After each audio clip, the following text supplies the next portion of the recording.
जय हिंद साथियों। स्वागत है आप सभी का सत्या एक्सीलेंट यूट्यूब चैनल पे। आज इस वीडियो में आपको बताने वाले हैं रेलवे ग्रुप डी के परीक्षा में पूछे गए प्रश्न। मैं आपको शुरुआत में ही बता देता हूँ, यहाँ पे जितने भी प्रश्न आपको बताए गए हैं अलग अलग बुक से कवर किए गए। जो प्रीवियस ईयर के जो क्वेश्चन होते हैं ये सारे क्वेश्चन आपको इसमें देखने को मिलेंगे। जैसे आपके सामने प्रश्न संख्या 211 है, जिसमें पूछा जा रहा है संयुक्त राष्ट्र शैक्षिक विज्ञान एक वैज्ञानिक एवं सांस्कृतिक संगठन, जिसको हम यूनेस्को बोलते हैं, इसका मुख्यालय कहाँ स्थित है। ये प्रश्न आपका आरआरबी ग्रुप डी 27/1/2022 की डेट को फर्स्ट शिफ्ट में पूछा गया था।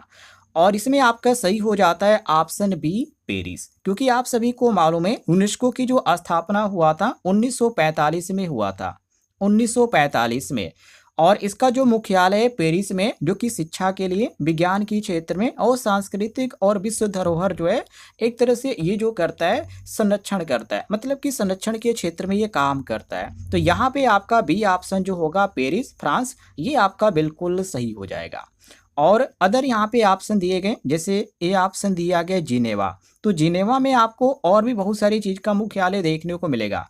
जैसे आपने WHO का नाम सुना होगा, तो इसका जो मुख्यालय जिनेवा में है। और इसी प्रकार आपका WTO हो गया, इसका भी जो मुख्यालय ये भी आपको जिनेवा में देखने को मिलेगा। और एक और है ILO, इसका भी मुख्यालय आपको जिनेवा में देखने को मिलेगा। लेकिन जो क्वेश्चन में यूनेस्को की बात की जा रही है, इसका केवल पेरिस में है। और यहाँ पे नीचे दिया गया ऑप्शन सी न्यूयॉर्क। तो न्यूयॉर्क में जो है UN का मुख्यालय है। UN कहने का मतलब जो है न्यूयॉर्क जिसको बोला जाता है, न्यूयॉर्क संयुक्त राष्ट्र है, UN जिसको शॉर्टकट में हम यहाँ पे बोलते हैं। तो इसका मुख्यालय जो है ये आपको देखने को मिलेगा न्यूयॉर्क में।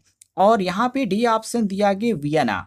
साथियों, वियना जो है ये आपका यहाँ पे मुख्यालय जो देखने को मिलेगा, एक है IAEA, इसका मुख्यालय जो है यूएना में है। और एक और है UNIDO, इसका भी मुख्यालय जो है वियना में है, जो कि ऑस्ट्रेलिया में है। तो हमारा जो प्रश्न में पूछा जा रहा है कि संयुक्त राष्ट्र शैक्षिक वैज्ञानिक एवं सांस्कृतिक संगठन यूनेस्को का मुख्यालय कहाँ स्थित है, तो ये केवल आपको पेरिस में देखने को मिलेगा। ऑप्शन आपका बी यहाँ पे करेक्ट आंसर हो जाता है। आगे देखिए, अगले प्रश्न में पूछा जा रहा है भारतीय संविधान का अनुच्छेद 32 किससे संबंधित है। तो अनुच्छेद 32 जो है इसमें आपको संवैधानिक उपचारों का अधिकार देखने को मिलता है, क्योंकि अनुच्छेद 32 की बात की जा रही है इसमें। और अनुच्छेद 32 जो है नागरिकों को मौलिक अधिकारों का उल्लंघन और सीधे सर्वोच्च न्यायालय तक जाने का अधिकार, ये सब कुछ आपको जो देखने को मिलता है, ये आपको देखने को मिलता है अनुच्छेद 32 में। तभी इसको कहा जाता है कि डॉक्टर अंबेडकर साहब ने इसे संविधान की आत्मा कहा है। ये भी ध्यान रखिएगा, कभी कभी यहाँ पे पूछ दिया जाता है कि किस अनुच्छेद को यहाँ पे आत्मा कहा जाता है संविधान की, तो ये अनुच्छेद 32 को कहा जाता है।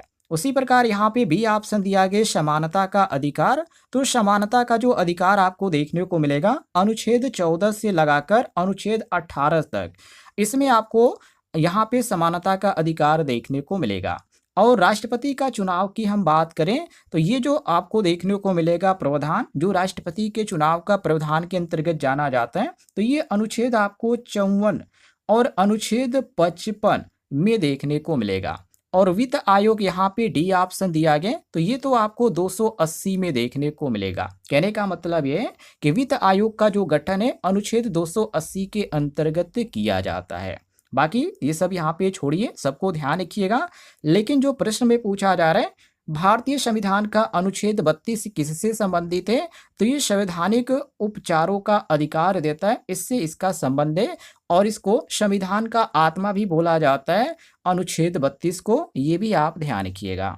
आगे देखिए, अगले प्रश्न में पूछा जा रहा है ज्ञानपीठ पुरस्कार प्राप्त करने वाली पहली महिला कौन थी। तो उनका नाम था आशा पूर्णा देवी। जी हाँ, बी ऑप्शन आपका बिल्कुल सही होगा। आपको बता दें ये बंगाल की रहने वाली है, जो कि बंगाली साहित्यकार आशा पूर्णा देवी है, इनका नाम है। और इन्होंने जो ज्ञानपीठ पुरस्कार प्राप्त किया था 1976 में प्राप्त किया था। आप लिख लीजिएगा, ये जो प्राप्त किया था इन्होंने ज्ञानपीठ पुरस्कार 1976 में किया था। और ये पहली महिला बनी थी जो ये पुरस्कार पाने वाली थी। और उनका साहित्य और सामाजिक में यहाँ पे बहुत सारे यहाँ पे चीज़ें ऐसी देखने को मिली थी उस समय जो काफ़ी प्रचलित थे। तो यहाँ पे प्रश्न के अनुसार यहाँ पे बी ऑप्शन हमारा सही होता है। बाकी ए ऑप्शन दिया गया महादेवी वर्मा। हालांकि सबको मालूम होगा महादेवी वर्मा को भी ज्ञानपीठ पुरस्कार मिला है, लेकिन ये पहली महिला नहीं है, ये ध्यान रखिएगा। और अमृता प्रीतम की बात करें साथियों, तो अमृता प्रीतम जो है ये पंजाब की रहने वाली है, पंजाबी लेखिका है, पर इन्हें जो है ये सम्मान नहीं मिला है। और कृष्णा सोबती को भी ज्ञानपीठ पुरस्कार मिला है, लेकिन पहली महिला जो है ये नहीं बनी है जिन्हें ये सम्मान मिला है। तो इसी कारण यहाँ पे प्रश्न के अनुसार जो हमारा सही होता है केवल ऑप्शन बी हो जाता है करेक्ट आंसर। आगे बढ़ते हैं हम। किसी भी क्वेश्चन में आपको किसी प्रकार का दिक्कत होगा तो आप लोग कमेंट बॉक्स में पूछ लीजिएगा। आगे प्रश्न में पूछा जा रहा है द अरुंगुमेंटेटिव इंडियन पुस्तक के लेखक कौन है। तो इसके लेखक जो है अमर्त्य सेन, जो कि यहाँ पे पहला ऑप्शन आपका सही हो जाएगा। ये नोबेल पुरस्कार विजेता है, ध्यान रखिएगा, अर्थशास्त्री हैं जो कि अमर्त्य सेन इनका नाम है। और ये जो पुस्तक है जो कि भारतीय इतिहास पे आधारित है, संस्कृति भी चीज़ें आपको इसमें देखने को मिलेगी, और लोकतांत्रिक जो विचारधारा है उस पर भी ये आधारित पुस्तक है। पुस्तक का नाम ध्यान रखिएगा, प्रोनाउंसिएशन में थोड़ी दिक्कत हो रही है, तो यहाँ पे आपका पहला ऑप्शन सही होगा। और बी ऑप्शन दिया गया चेतन भगत। तो चेतन भगत जो हैं ये समकालीन उपन्यासकार हैं, इन्होंने पुस्तक नहीं लिखा है। और खुशवंत सिंह की बात करें साथियों, तो खुशवंत सिंह ने एक यहाँ पे पुस्तक लिखी थी जिस पुस्तक का नाम था ट्रेन टू पाकिस्तान। जी हाँ, मैं यहाँ पे लिख देता हूँ, ध्यान से देखिएगा।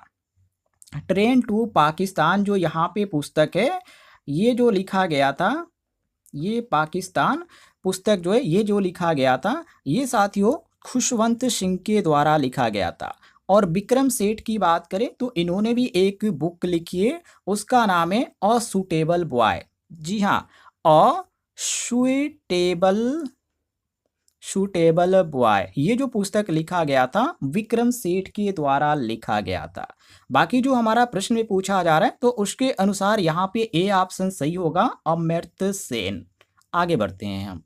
आगे प्रश्न में पूछा जा रहा है कि ताना भगत आंदोलन का संबंध किस जनजाति से था। ताना भगत साथियों, इसका जो संबंध था उरांव जनजाति से था। पहला ऑप्शन आपका सही होगा। ताना भगत की बात किया जा रहा है तो ये जो आंदोलन था उरांव जनजाति का, एक धार्मिक और सामाजिक सुधार को लेकर ये आंदोलन जारी किया गया था। हालांकि बाद में इसने जो कि महात्मा गांधी के सहयोग से आंदोलन का भी यहाँ पे समर्थन मिला था, तो ये भी आप ध्यान रखिएगा। प्रश्न के अनुसार केवल यहाँ पे ए ऑप्शन सही हो जाता है। और संथाल जनजाति की बात करें, शायद मैंने सुबह की जो वीडियो मैंने अपलोड की थी इस जनजाति के बारे में आपको बताया था। संथाल जनजाति जो है ये प्रमुख आंदोलन जो कि संथाल विद्रोह से संबंधित था। ताना भगत आंदोलन अलग चीज है और यहाँ पे संथाल जनजाति अलग है। और सी ऑप्शन दिया गया भील जनजाति। तो भील समुदाय ने अलग अलग क्षेत्रों में अपने स्वतंत्रता के लिए आंदोलन चलाए थे, वो अलग चीज है, लेकिन इसका भी संबंध ताना भगत से नहीं है। और गारो जनजाति की बात की गई है, जो कि ये जो जनजाति आपको देखने को मिलेगी मेघालय में देखने को मिलेगी, मेघालय में निवास करती है ये जनजाति, पर इसका भी संबंध जो है ताना भगत आंदोलन से नहीं है। तो प्रश्न के अनुसार केवल ए ऑप्शन सही होगा, उरांव जनजाति, ध्यान रखिएगा। आगे बढ़ते हैं। अगले प्रश्न में पूछा जा रहा है विश्व स्वास्थ्य संगठन जिसको हम WHO बोलते हैं, इसका मुख्यालय कहाँ स्थित है। शायद मैंने आपको पहले क्वेश्चन में बताया था, इसका मुख्यालय जो है जिनेवा में है। जी हाँ, WHO का जो स्थापना हुआ था 1948 में हुआ था और ये स्थापना जिनेवा में हुआ था और यहीं पर इसका मुख्यालय है, ये ध्यान रखिएगा। जो कि वैश्विक स्वास्थ्य संबंधी जो चीज़ें जो देखी जाती है WHO के अंतर्गत देखी जाती है। जब कोरोना काल था तो उस समय इसका नाम काफ़ी तेज़ी से चल रहा था, क्योंकि जो भी यहाँ पे वैक्सीन यहाँ पे बनने की प्रक्रिया जो चल रही थी ज़्यादातर इसी का नाम यहाँ पे सुनने में आ रहा था। तो ये WHO, ध्यान रखिएगा। और ए ऑप्शन दिया गया पेरिस फ्रांस। तो यहाँ पे तो यूनेस्को का मुख्यालय है और न्यूयॉर्क अमेरिका दिया गया। तो यहाँ पे जो है एक न्यूयॉर्क संयुक्त राष्ट्र है, उसका मुख्यालय आपको देखने को मिलेगा।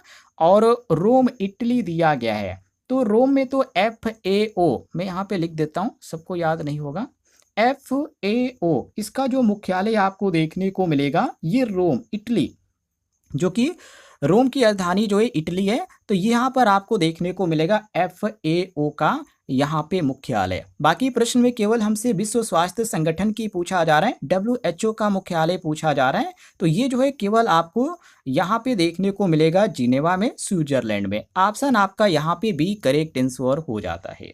आगे देखिए, आगे प्रश्न में पूछा जा रहा है मैन बुकर पुरस्कार मतलब बुकर प्राइज मुख्यतः किस क्षेत्र में दिया जाता है, तो ये साहित्य के क्षेत्र में दिया जाता है। जी हाँ, पहला ऑप्शन आपका सही होगा। बुकर पुरस्कार जो है अंग्रेजी भाषा में लिखे गए एक अच्छा उत्कृष्ट उपन्यास है, और इस उपन्यास के लिए दिए जाने वाला जो कि विश्व स्तर पे देखा जाता है, तो ये काफ़ी प्रतिष्ठित साहित्यिक सम्मान है जिसको हम यहाँ पे मैन बुकर पुरस्कार के नाम से जानते हैं। तो पहला ऑप्शन आपका यहाँ पे सही होता है। और यहीं पे बी ऑप्शन दिया गया विज्ञान, तो विज्ञान के क्षेत्र में जो दिया जाता है पुरस्कार उसको नोबेल पुरस्कार जैसे कि सम्मान दिया जाता है, तो ये इसको बोला जाता है नोबेल पुरस्कार, विज्ञान के क्षेत्र में दिया जाता है। लेकिन बुकर जो पुरस्कार है ये अलग चीज़ है, तो ये विज्ञान के क्षेत्र में नहीं दिया जाता है। खेल के क्षेत्र में कौन सा पुरस्कार दिया जाता है, तो क्रिकेट तो आप देखते ही होंगे, सबको क्रिकेट के बारे में जानते ही होंगे, सबको यहाँ पे मालूम होगा। तो क्रिकेट के क्षेत्र में जो पुरस्कार दिया जाता है वो है साथियों खेल रत्न, अर्जुन पुरस्कार, और भी बहुत सारे पुरस्कार दिए जाते हैं खेल के संबंध में। और डी ऑप्शन दिया गया पत्रकारिता, साथियों पत्रकारिता में दिया जाता है पुलित्जर। जी हाँ, मैं यहाँ पे लिख देता हूँ, बहुत सारे लोग प्रोनाउंसिएशन से दिक्कत होगी उनको। इसका नाम है साथियों पुलित्जर। ये जो पुरस्कार दिया जाता है ये पत्रकारिता के क्षेत्र में दिया जाता है। और मैन बुकर पुरस्कार जो दिया जाता है साहित्य के क्षेत्र में, इसलिए यहाँ पर ए ऑप्शन हमारा सही हो जाता है। आगे बढ़ते हैं, अगले प्रश्न में पूछा जा रहा है द वाइट टाइगर पुस्तक के लेखक कौन है। ये प्रश्न आपका RRB ग्रुप डी 25/4/2022 की डेट को ये सेकेंड शिफ्ट में क्वेश्चन पूछा गया था। तो इस पुस्तक के लेखक है अरविंद अडिगा। जी हाँ, पहला ऑप्शन आपका सही होगा, क्योंकि द वाइट टाइगर के जो यहाँ पे लेखक हैं उनका नाम है अरविंद अडिगा। और ये जो पुस्तक इन्होंने लिखा था कब लिखा था, तो 2008 में इन्होंने ये बुक लिखा था। और इसमें जो आपको चीज़ें देखने को मिलेगी समाज से संबंधित देखने को मिलेगी, जो भारतीय समाज है और जो व्यवस्था है उस पर ये आधारित उपन्यास है। तो ये लिखा गया अरविंद अडिगा के द्वारा, पहला ऑप्शन सही है। और विक्रम सेठ के बारे में मैंने आपको पहले ही बता दिया, इन्होंने जो लिखा था अ सूटेबल बॉय लिखा था। और अमिताभ घोष, तो इन्होंने सी आप पॉपीज लिखा था। जी हाँ, सी आप पॉपीज इन्होंने बुक लिखा था। और शशि थरूर की बात करें तो शशि थरूर जो कि प्रसिद्ध लेखक हैं, राजनेता भी है, लेकिन इनका जो है द वाइट टाइगर जो है ये बिल्कुल इनका बुक लिखा हुआ नहीं है, तो ये भी ऑप्शन गलत है। केवल आपका यहाँ पे ए ऑप्शन सही हो जाता है। आगे बढ़ते हैं हम, आगे प्रश्न में पूछा जा रहा है रामकृष्ण मिशन की स्थापना किसने की थी। तो ये जो हुआ था रामकृष्ण मिशन की स्थापना स्वामी विवेकानंद के द्वारा हुआ था। जी हाँ, ध्यान रखिएगा, ऐसे भी क्वेश्चन आपसे पूछा जाता है। और ये स्थापना कब हुआ था ये भी कभी कभी पूछ दिया जाता है, तो 1897 में हुआ था, ये भी आप ध्यान रखिएगा। मतलब स्वामी विवेकानंद ने 1857 में रामकृष्ण मिशन की स्थापना की, और इसमें इसका स्थापना करने के पीछे उद्देश्य भी रखा गया था, और ये उद्देश्य था शिक्षा से संबंधित आध्यात्मिक जो उत्थान था, जो मानव कल्याण था, इसमें संबंधित ये यहाँ पे इन चीज़ों को देखते हुए इसकी स्थापना की गई थी। और बी ऑप्शन दिया गया राजा राम मोहन राय, ये तो सभी लोग जानते ही होंगे, जो कि हाई स्कूल स्तर का ये क्वेश्चन है। राजा राम मोहन राय, तो इन्होंने ब्रह्म समाज की स्थापना की थी। और स्वामी दयानंद सरस्वती की बात करें तो इन्होंने आर्य समाज की स्थापना की थी। और ईश्वर चंद्र विद्यासागर की बात करें तो वे महान समाज सुधारक थे, सबको मालूम है। प्रश्न के अनुसार केवल यहाँ पे ए ऑप्शन हमारा सही हो जाता है। आगे बढ़ते हैं, अगले प्रश्न में पूछा जा रहा है कि भारतीय संविधान का अनुच्छेद 51A, ध्यान रखिएगा, अनुच्छेद 51A किससे संबंधित है। तो ये जो संबंध है मौलिक कर्तव्य से है इसका। जी हाँ, पहला ऑप्शन आपका सही हो जाएगा, क्योंकि साथियों अनुच्छेद 51A में नागरिकों के 11 मौलिक कर्तव्य देखने को मिलते हैं। और ये जो हुआ था, जो 42वां संशोधन हुआ था संविधान का, उस संशोधन में ये चीज़ें देखने को मिली थी। और ये जो जोड़ा गया था, जो 51 मौलिक कर्तव्य जो जोड़ा गया था, ये कब जोड़ा गया था? तो 1897 में जोड़ा गया था। सॉरी, 1900 मैंने यहाँ पे लिख दिया। ये जो जोड़ा गया था, कब जोड़ा गया था? तो 1976 में जोड़ा गया था। ये भी आप ध्यान रखिएगा। और मौलिक अधिकार आपको किस में देखने को मिलता है? तो अनुच्छेद 12 और अनुच्छेद 12 से 35 तक जो यहाँ पे है, उसमें आपको मौलिक अधिकार देखने को मिलेगा, जो कि संविधान के भाग 3 में अनुच्छेद 12 से 35 में ये चीज़ें आपको देखने को मिलेगी मौलिक अधिकार से संबंधित। और सी ऑप्शन दिया गया नीति निर्देशक तत्व। तो ये तो आपको भाग 4 के अनुच्छेद 36 से लेकर आपको 51 जो देखने को मिलता है, उसमें आपको नीति निर्देशक तत्व देखने को मिलता है, जो कि ये आपका भाग 4 के अंतर्गत देखने को मिलेगा। और राष्ट्रपति की शक्तियाँ की बात करें, तो राष्ट्रपति की जो शक्तियों का वर्ण जो आपको देखने को मिलेगा, वो अलग अलग अनुच्छेद में किया गया है, ये ध्यान रखिएगा। तो प्रश्न के अनुसार केवल यहाँ पे ए ऑप्शन हमारा सही हो जाएगा, मौलिक कर्तव्य। क्लियर है साथियों? आगे देखिए, आगे प्रश्न में पूछा जा रहा है, अंतर्राष्ट्रीय मुद्रा कोष जिसको हम IMF बोलते हैं, इसका मुख्यालय कहाँ स्थित है? तो इसका मुख्यालय आपको वाशिंगटन DC अमेरिका में देखने को मिलेगा। मतलब यहाँ पे IMF का जो मुख्यालय है वाशिंगटन DC जो अमेरिका में पड़ता है, वहाँ पर आपको देखने को मिलेगा। और इसकी स्थापना कब की गई थी? तो 1944 में IMF का स्थापना हुआ था। इसको भी ध्यान रखिएगा, ये नोट कर लीजिए, ये काफ़ी महत्वपूर्ण है। और बी ऑप्शन जिनेवा दिया गया, तो यहाँ पर WHO, WTO, ILO का है। और पेरिस और फ्रांस की बात करें तो यहाँ पे यूनेस्को का है। और यहाँ पे डी ऑप्शन दिया गया न्यूयॉर्क अमेरिका, तो यहाँ पे न्यूयॉर्क संयुक्त राष्ट्र का मुख्यालय है। प्रश्न के अनुसार केवल यहाँ पे हमारा ए ऑप्शन करेक्ट आंसर हो जाता है। क्लियर है साथियों? आगे बढ़ते हैं। प्रश्न संख्या यहाँ पे देखिए 222 को, जिसमें पूछा जा रहा है भारतीय संविधान का अनुच्छेद 21 किससे संबंधित है? 21 की बात करें तो अनुच्छेद 21 जो संबंध रखता है वो जीवन एवं व्यक्तिगत स्वतंत्रता का अधिकार से संबंधित चीजें रखता है। क्योंकि जीवन में एक तरह से देखा जाए तो व्यक्तिगत स्वतंत्रता का अधिकार होना जरूरी है। और ये जो आपको देखने को मिलेगा अनुच्छेद 21 में, प्रत्येक व्यक्ति को एक तरह से विधि द्वारा जो स्थापित प्रक्रिया है उसके अनुसार जीवन और व्यक्तिगत स्वतंत्रता का संरक्षण ये प्रदान करता है अनुच्छेद 21। और यहीं पर ए ऑप्शन दिया गया शिक्षा का अधिकार, तो ये आपको चीज देखने को मिलेगा अनुच्छेद 21 ए के 6 से लेकर यहाँ पे 14 तक में। जी हाँ, जिसमें 6 से जो 14 वर्ष के बच्चे होते हैं उनको यहाँ पे निःशुल्क शिक्षा देने का जो अधिकार है ये 21 ए में आपको देखने को मिलेगा। और ये क्वेश्चन में केवल आपसे 21 पूछा जा रहा है, हालांकि 21 अलग है और 21 ए अलग है, ये ध्यान रखिएगा। और सी ऑप्शन दिया गया समानता का अधिकार, तो समानता का अधिकार जो आपको देखने को मिलेगा अनुच्छेद 14 से लेकर अनुच्छेद 18 में आपको देखने को मिलेगा। और धर्म की स्वतंत्रता की बात करें तो धर्म की स्वतंत्रता जो है अनुच्छेद 25 से लेकर 28 तक जो है इसमें आपको देखने को मिलेगा, जहां धर्म की स्वतंत्रता को लेकर चीजें बताई गई है। तो प्रश्न के अनुसार यहाँ पे केवल बी ऑप्शन हमारा सही हो जाएगा, जीवन एवं व्यक्तिगत स्वतंत्रता का अधिकार जो है अनुच्छेद 21 से संबंधित है। क्लियर है?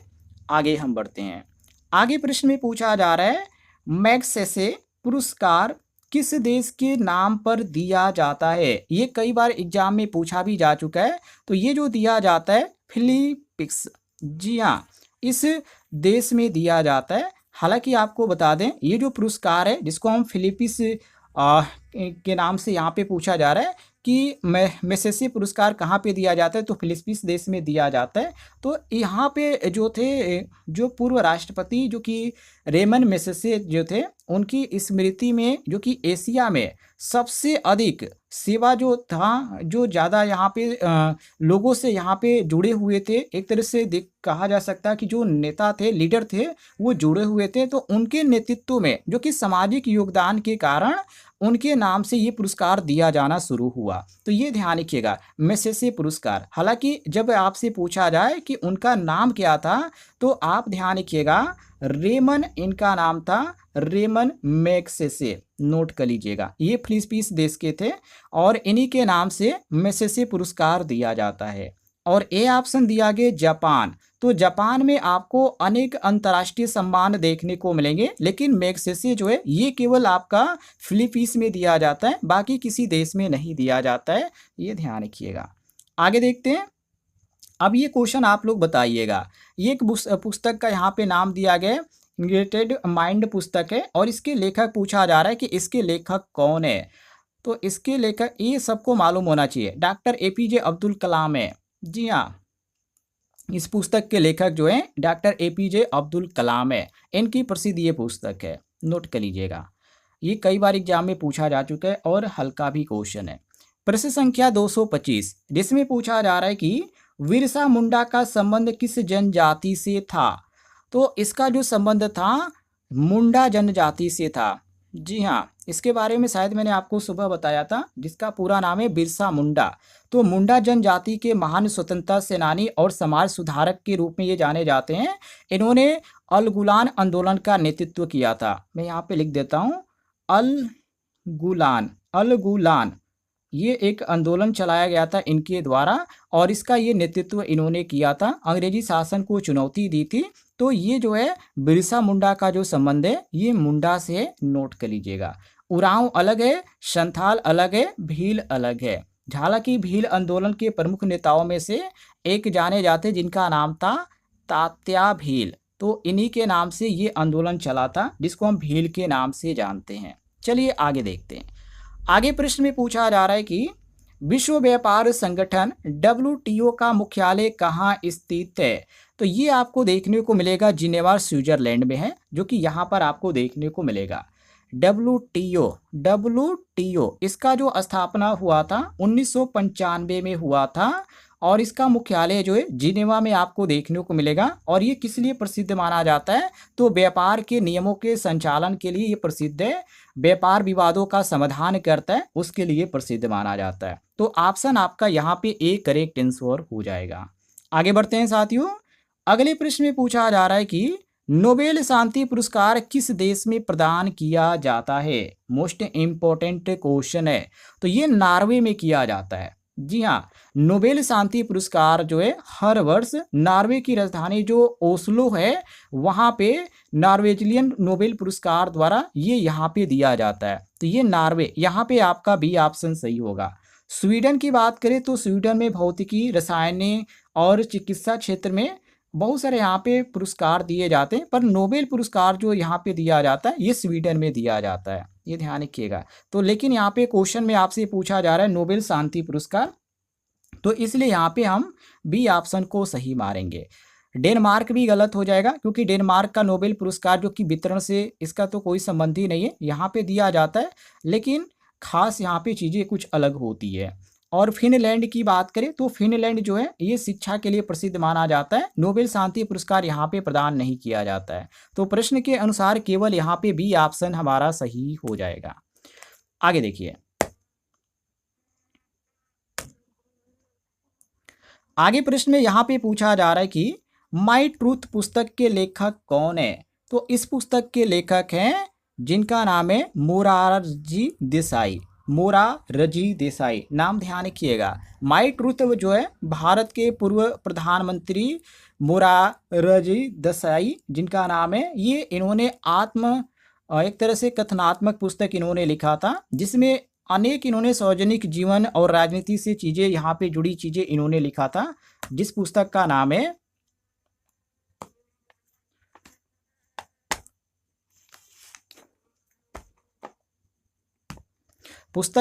साथियों माई ट्रूथ, ये ध्यान रखिएगा। बाकी यहाँ पर ए ऑप्शन दिया गया इंदिरा गांधी।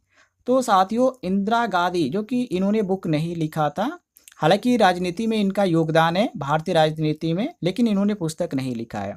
और इंदर कुमार गुजराल की बात करें तो गुजराल ने अपनी आत्मकथा जो कि मैटर्स ऑफ डिस्कशन, इन्होंने एक बुक लिखा था। और लाल कृष्ण अडवाणी की बात करें तो अडवाणी जी ने माई कंट्री माई लाइफ, इन्होंने एक बुक लिखा है। तो हमारा प्रश्न के अनुसार केवल यहाँ पे डी ऑप्शन सही हो जाता है। आगे देखते हैं। अगले प्रश्न में पूछा जा रहा है ब्रह्म समाज की स्थापना किसने की थी? तो राजा राम मोहन राय, ये तो कई बार रिपीट हो चुका है। इन्होंने कब किया था? तो 1828 में। कब किया था साथियों? 1828 में राजा राम मोहन राय ने ब्रह्म समाज की स्थापना की। और इस समाज का स्थापना करने के पीछे जो उद्देश्य रखा गया था, समाज में जो यहाँ पे गलतियां हो रही थी, जो त्रुटियां थी, उनको सुधारने का था। सती प्रथा का विरोध था और भी बहुत सारी यहाँ पे चीज थी जिसको लेकर इन्होंने ब्रह्म समाज की स्थापना की थी। स्वामी विवेकानंद की बात करें तो इन्होंने रामकृष्ण मिशन की स्थापना की। स्वामी दयानंद सरस्वती की बात करें तो इन्होंने आर्य समाज की स्थापना की जो कि 1875 में। और ईश्वर चंद्र विद्यासागर की बात करें तो ये तो महान समाज सुधारक थे, लेकिन ब्रह्म समाज से इनका कोई संबंध नहीं है। केवल प्रश्न के अनुसार यहाँ पे बी ऑप्शन हमारा सही हो जाता है। आगे देखिए। अगले प्रश्न में पूछा जा रहा है कि भारतीय संविधान का अनुच्छेद 356 किससे संबंधित है? तो इसका जो संबंध है राष्ट्रपति शासन से है। जी हाँ, अनुच्छेद 356 ध्यान रखिएगा। इसके अंतर्गत यदि किसी राज्य में संवैधानिक तंत्र यदि विफल हो जाता है तो राष्ट्रपति शासन वहां पे लागू किया जाता है। अब इस तरह ध्यान रखिएगा, जब राष्ट्रपति शासन यहाँ पे लगता है तो ये अनुच्छेद 356 के अंतर्गत ही आता है। आप बस इतना ध्यान रखिएगा। और आपातकाल में क्या लगता है? तो ये अनुच्छेद 352 में, अनुच्छेद 352 में ये लगता है, जो कि आपातकाल का प्रावधान जो है अनुच्छेद 352 में आपको देखने को मिलेगा। और वित्त आयोग जो आता है ये तो आपका अनुच्छेद 280 के अंतर्गत यहाँ पे है। और चुनाव आयोग जो आपको देखने को मिलता है ये 324 के अंतर्गत देखने को मिलता है। ये ध्यान रखिएगा, क्योंकि चुनाव आयोग का जो संवैधानिक आधार है वो अनुच्छेद 324 ही है। तो प्रश्न के अनुसार जो हमारा सही हो जाता है वो केवल ऑप्शन ए हो जाता है, करेक्ट आंसर। उम्मीद है आपको जानकारी पसंद आई होगी, तो वीडियो पर लाइक कीजिएगा। चैनल पे नए होंगे तो चैनल को भी सब्सक्राइब कर लीजिएगा।